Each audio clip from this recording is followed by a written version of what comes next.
Assalamualaikum warahmatullahi wabarakatuh. Kembali lagi hari ini kita belajar bahasa Indonesia.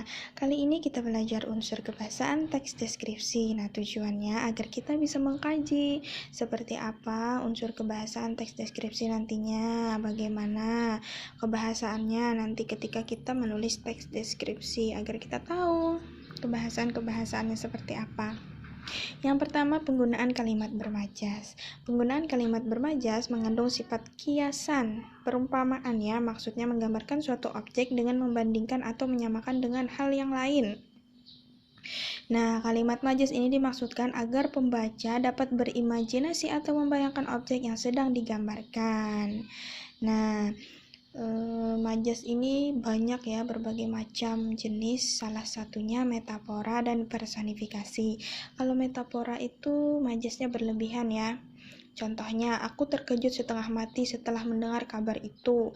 Nah, itu berlebihan ya, setengah mati. Kalau terkejut, tidak usah setengah mati. Ya. Ada lagi contoh metafora yang berlebihan. Majas metafora yaitu hatiku hancur berkeping-keping setelah melihat kau bersamanya. Nah, itu juga berlebihan. Artinya dia sangat sakit hati ya setelah melihat misalnya mantan kekasihnya bersama orang lain. Nah, seperti itu. Berlebihan. Kemudian ada lagi majas personifikasi. Majas personifikasi itu dia memasukkan unsur sifat manusia ke dalam benda mati, ke dalam benda yang tidak memiliki sifat manusia. Contohnya, pohon itu melambai-lambai kepadaku seakan ingin menyampaikan sesuatu. Nah, kalau pohon kan tidak bisa melambai, yang bisa melambai hanya manusia. Ada lagi contoh personifikasi, burung-burung seakan ikut bernyanyi menyaksikan misalnya keindahan alam ini. Nah, burung bernyanyi-nyanyi, kan yang menyanyi bisa hanya manusia. Seperti ini contohnya.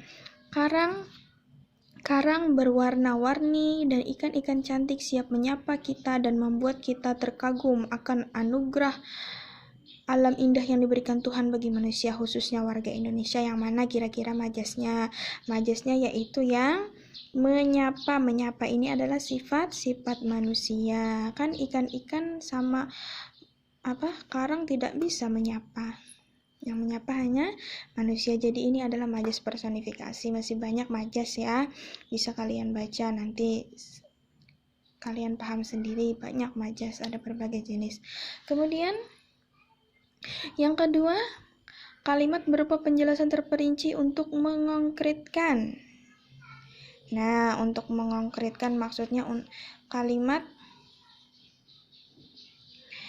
Nah, ini kan kalimatnya.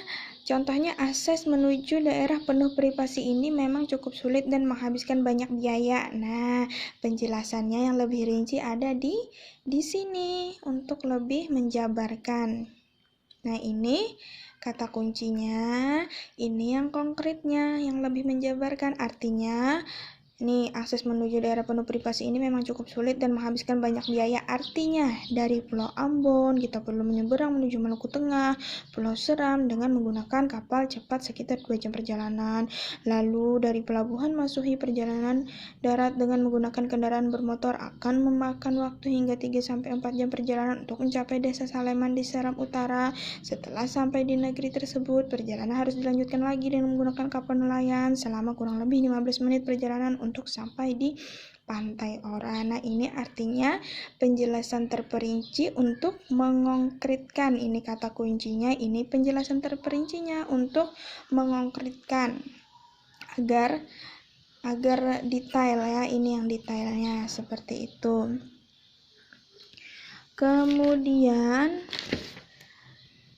nah, ini ada lagi penjelasan terperinci untuk mengkonkretkan. Ibu kok orang yang sangat baik, artinya dia selalu berusaha menolong semua orang, dia ramah dan tutur katanya lembut kepada siapa saja. Nah, ini artinya, ini kata kuncinya, ibuku sangat baik. Perinciannya yang ini seperti itu. Selanjutnya, struktur kebahasaan yang ketiga yaitu kalimat mengandung tanggapan panca indera. Panca indera yaitu kesan indera. Nih contohnya. Pantai Ora adalah salah satu pantai di Maluku yang namanya sudah didengar orang hingga mancanegara.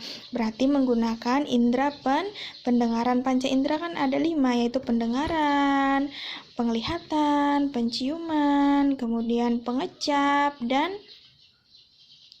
ini perasa, menyentuh, peraba ya.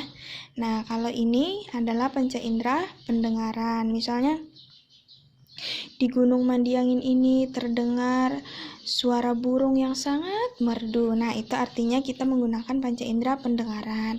Kemudian ada lagi terumbu maupun ikan-ikan di dalamnya sudah dapat terlihat dari atas permukaan tanpa kita harus menyelam atau snorkeling. Nah, ini berarti mengandung panca indera penglihatan.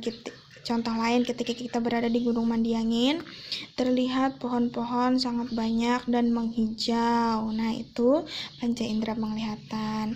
Kemudian ada lagi, Pantai Ora memiliki pasir putih yang sangat lembut dan indah untuk dinikmati. Berarti mengandung panca indera perasa, penyentuh, peraba. Kita ketika mengambil pasir, nah kita rasa, oh lembut ya pasirnya, warna putih. Nah, itu berarti panca indera peraba atau perasa.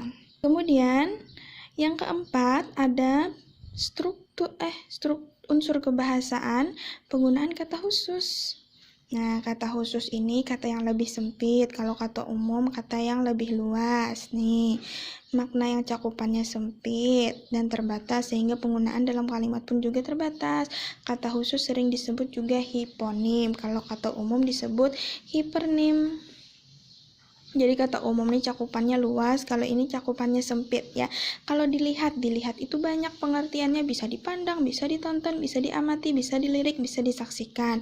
Kemudian kata umumnya pekerjaan bisa terbagi, bisa kita artikan dalam arti sempit, ada petani, ada nelayan, guru, dokter, penulis, jurnalis, misalnya. Kemudian tukang gunting dan lain sebagainya. Kemudian warna, ini dalam artian luas warna. Dalam arti khusus, warna itu ada hijau, biru, coklat, kuning, merah. Jadi ini dalam arti luas, ini dalam arti sempit. Ya, setelah itu penggunaan kata depan. Penggunaan kata depan. Nah, penggunaan kata depan atau preposisi adalah kata yang secara susunannya berada di depan kata benda, sifat, dan keterangan. Kata depan ditandai oleh kata di, ke, dari, pada. Nah, untuk penulisan di dan ke yang menyatakan tempat ditulis terpisah, misalnya di museum, ya terpisah ya, pakai spasi ya.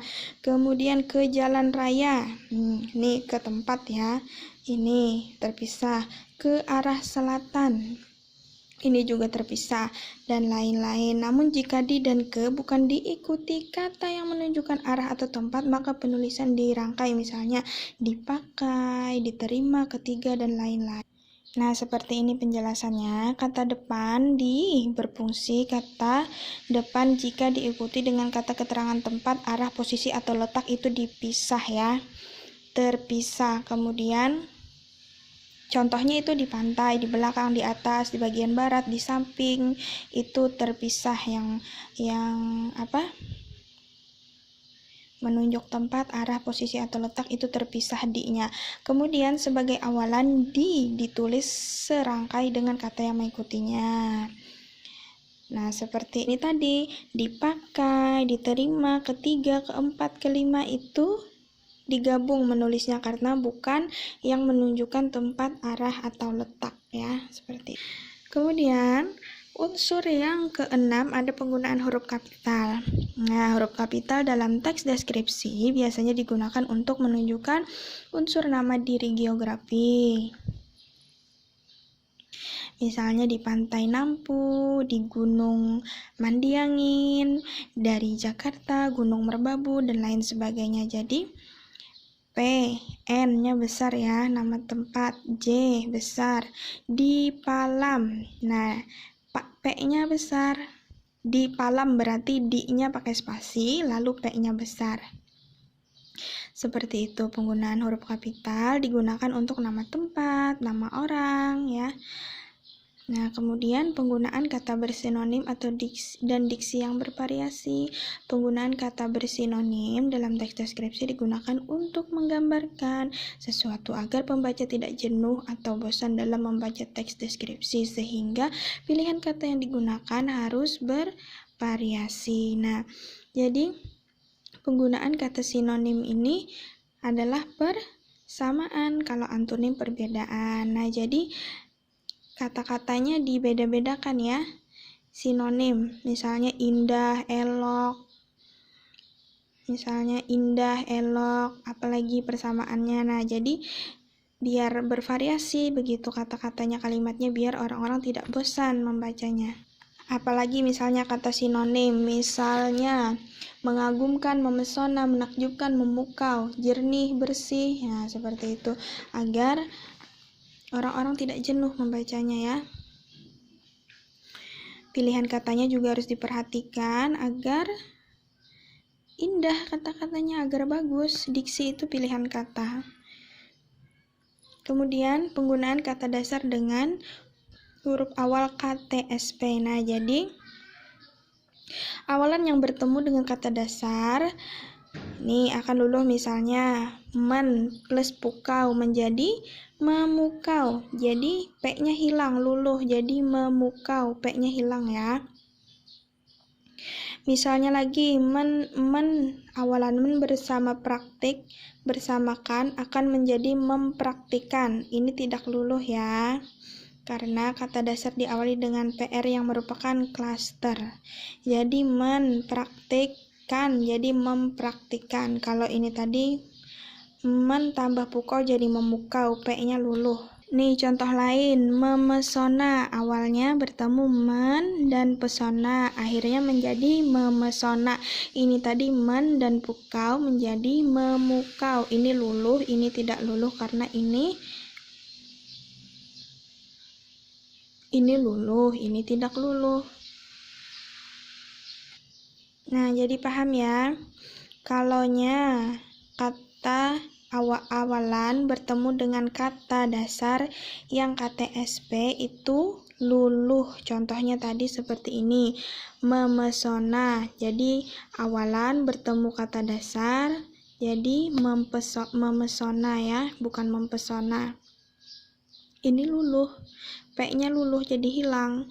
Kemudian men dan pukau, luluh juga jadi memukau, bukan jadi menpukau ya, jadi memukau. Jadi ininya luluh, P-nya ini. Ya, seperti itu, paham ya. Nah, mungkin sampai di sini dulu. Semoga bermanfaat. Kalau ada pertanyaan bisa di kolom komentar. Baik, terima kasih. Assalamualaikum warahmatullahi wabarakatuh.